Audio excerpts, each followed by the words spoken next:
What's good, everybody? It's your man DL saying, how y'all feeling out there? Yes, I'm wearing my Fresh and Fit hoodie. You guys know I live in Central Florida. I walked out today, and I mean, it was raining, but normally it's still humid here. I walked outside, and it was chilly for Florida. I'm like, I keep this hoodie in the car, so I'm like, let me put this on. So that's why I'm wearing it. Shout out to Myron the Fresh. Shout out to the FNF fam. And I had this thing on in about a year. So it is what it is. But I wanted to talk a little bit about the dating market. You know, we talk about this often over here on I Really Want to Know podcast. Come check us out. Rich Cooper, who is Red Pill adjacent now, that's the guy who caused the Manosphere, the Mano Swamp. That's the author of The Unplugged Alpha. Self-made man, he's in Canada, real cool dude. Rich Cooper uses this term all the time. He says the juice isn't worth the squeeze when it comes to dating. And he's right. He is right. Now, for younger guys, it's definitely worth the time and effort. I think guys should be familiar with the sexual marketplace and have game and know how to talk to women. But I believe that men should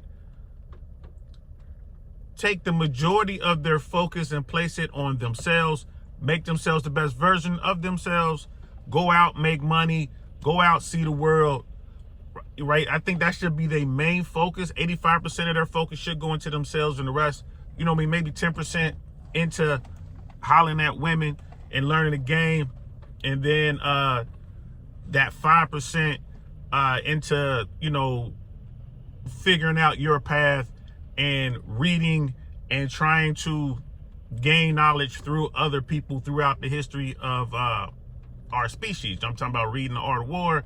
I'm talking about reading The Laws of Power. I'm talking about all that stuff, right? All those books and all that. But chasing women should not be your focus or priority. That should not take up a lot of your available bandwidth.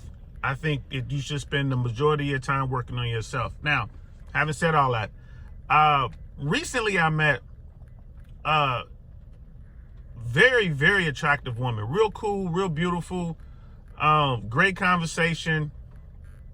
And we were talking, and the subject came up about dating, and I did my best to keep the subject broad. Like, hey, let's not talk about you and your situation. Let's just talk about, like, in general, maybe what you've noticed with your friends. That didn't work. She kept going back to her situation. And at one point in the conversation, I told her, I said, listen, I'm like, you're one of the rare women out here who your beauty is at such a level that you don't have to take any BS that you don't want to take. In other words, like, she's talking about the guy she's with and some of the stuff that was going on.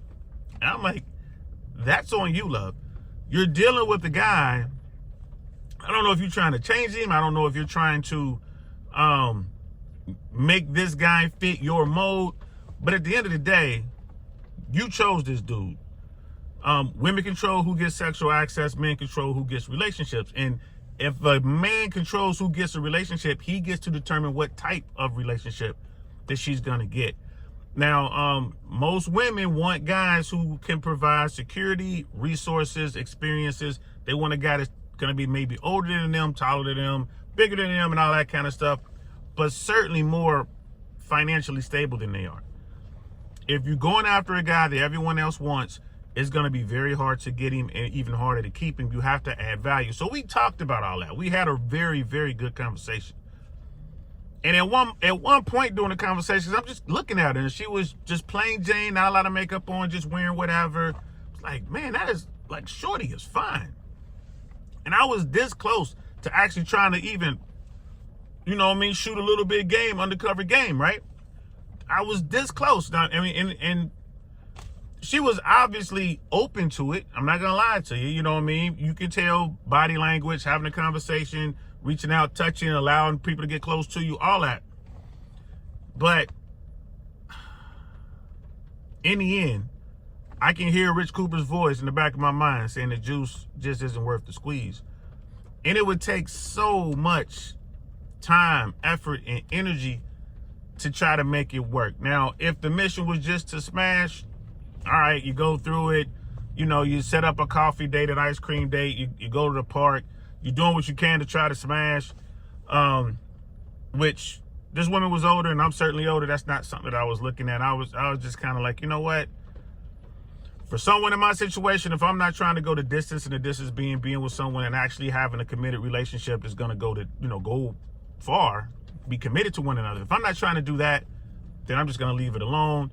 And especially now in my life where I have a teenage daughter who's about to start high school, my focus, 100% of my focus is into my daughter to get her through the next 4 years, to get her ready to go out into this world and deal with what we got to deal with. So I'm here to tell you that there's certainly been a major shift in the dating world. Women are looking for what they're looking for, and they're doing it through an emotional lens, and they're not getting the results that they want.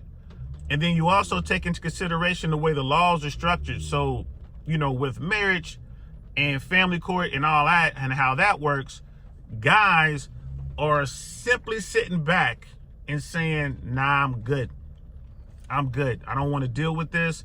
I'm not trying to figure this out. And there are guys out there who want to deal with it, but they don't have the game. They don't have the knowledge. They don't have the resources. Some of them don't have the height. They're not fit. I mean, the list goes on and on. Women want a certain type man, and the man that they want is the minority of men.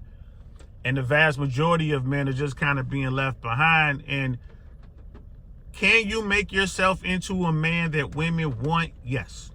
But it takes a lot of work.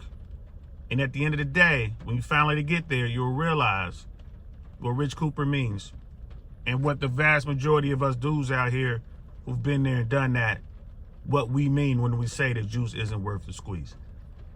So whoever you are, keep doing it. If you're in the bottom 80, keep working on yourself, man, for you, not for some woman. Ladies, if you're out there looking for a guy, you might want to start looking at all men. You might want to start to manage your expectations, take in consideration where you are in life, take in consideration how much you earn.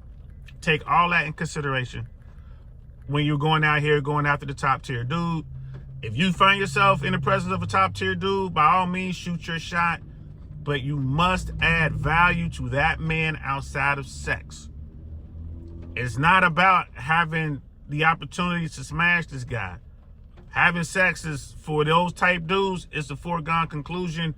For you as the woman who wants this guy, you have to figure out how to keep this man post-sex. And the best way to do that is to add value and to figure out what the value add is needed for that individual man. So if you want to know more about that, watch Fresh and Fit. Watch the Entrepreneurs in Cars. Watch Unplugged Alpha. Watch Michael Certain and his show. Watch DL Saying I Really Want to Know podcast.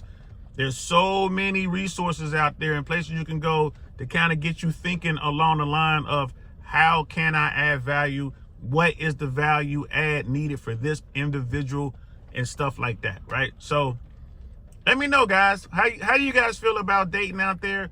How do you guys feel about the term the juice isn't worth the squeeze? Ladies, I want to hear from you guys too as well.